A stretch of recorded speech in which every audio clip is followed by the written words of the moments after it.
In the gloomy sky of the increasingly tense front line in the Kursk border region, the silence was broken by the almost inaudible roar of small engines.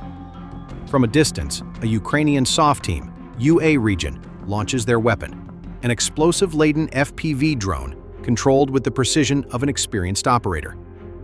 Down there, footage from a drone shows a group of Russian troops moves across open ground, unaware that a sharp aerial eye is watching their every move.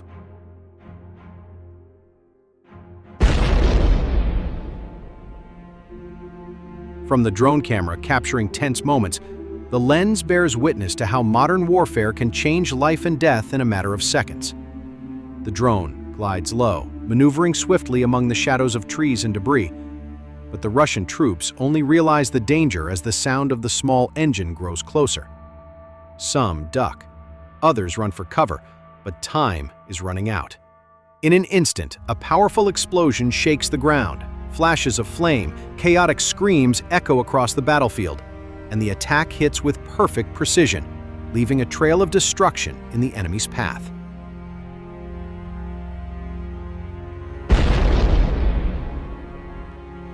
Every successful attack captured on camera is clear evidence that warfare in the 21st century is no longer determined solely by numbers, but by precision and technological mastery. For Ukrainian SOF, this was no ordinary attack. It was a clear message. On every inch of Kursk, Russian troops are never truly safe. On this front line, their movements are constantly hunted, followed, and ultimately eliminated by invisible weapons coming from the air. There is nowhere to hide. Every movement could be the last for these deadly little weapons.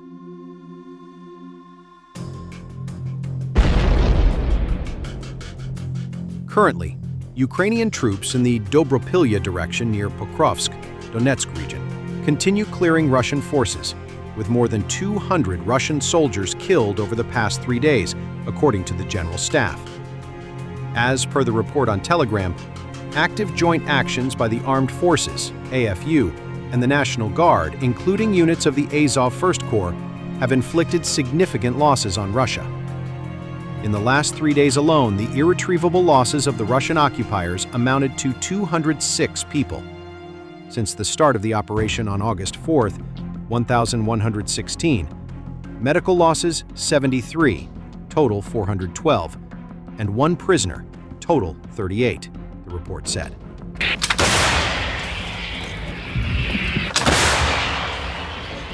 Russian forces also lost considerable equipment and weapons in the past 3 days. Ukrainian troops destroyed or damaged 3 tanks, 12 since August 4th, 3 armored combat vehicles, 24 automobiles and motorcycles, 124, 12 artillery pieces, and 35 drones of various types. The General Staff added that Ukrainian forces have cleared Russian troops from several Donetsk region settlements, including Grushka, Rubizhna, Novovodiyana, Petrivka, Vesela, and Zoloty Kolodias.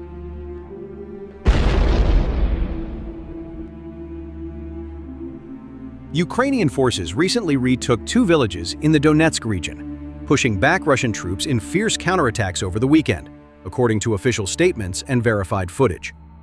The 79th and 82nd Air Assault Brigades liberated Zoloty Kolodias and Petrivka, inflicting significant losses on Russian forces and capturing prisoners, Ukraine's Air Assault Command said Monday. A geolocation video shows Ukrainian troops raising their unit banner in Zoloty Kolodias. Soldiers credited the 79th Brigade's 3rd Battalion for the recapture and reported no friendly losses.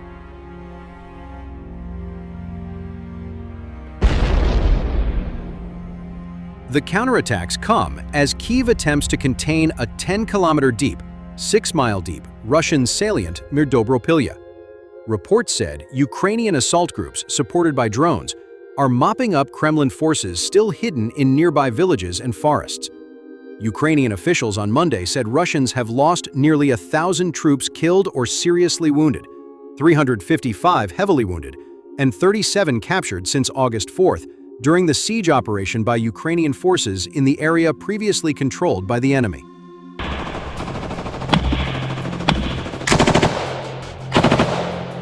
Independent monitoring group Deep State and local platforms also confirmed Ukrainian gains, with fighting continuing near Kucherovy Yar as Ukrainian units push through open fields against entrenched Russian defenses. In his latest interview, AFU's Commander-in-Chief, Oleksandr Syrsky, said Russia initially tried to use difficult terrain and gaps in Ukraine's defenses near Dobropilya to its advantage, but the situation changed once Ukrainian reinforcements arrived.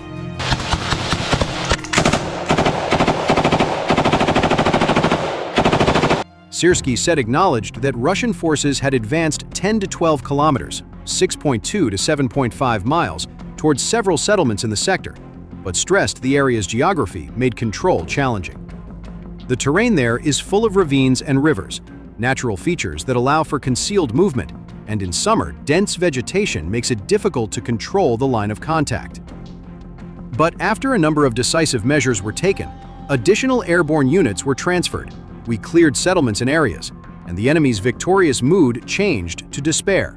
And Syrsky also added that the absence of a continuous front line gave Russia an initial edge.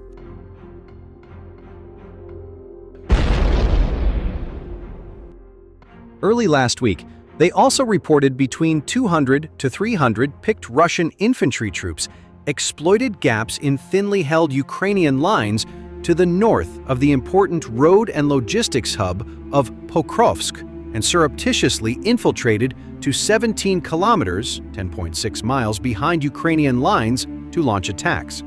The northern apex of the Russian attack reached but did not capture the village of Dobropilya, but AFU spokespersons initially said the Dobropilya break-in was a minor raid and that reserves dispatched to the sector would contain it quickly.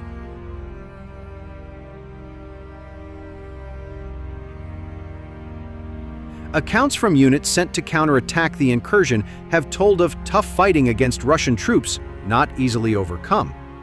In a rare use of long-range bombardment weapons in close-in battle, on Saturday, Russian strike UAV operators launched a 35-aircraft Shahid kamikaze drone air raid against Ukrainian positions in the Dobropilya sector, per Ukrainian air defense and soldier reports.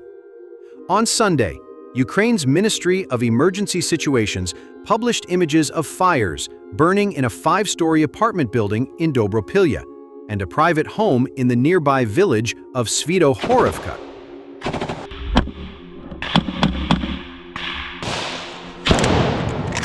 At the same time, Syrsky also emphasized that according to various estimates, based on the level of losses suffered by Russia, the ratio between our losses and those of the enemy was 1 to 7, 1 to 7.7. That is, means that we lost 7 times less than the enemy, and I'm not taking into account other Russian units that were also involved in the fighting there.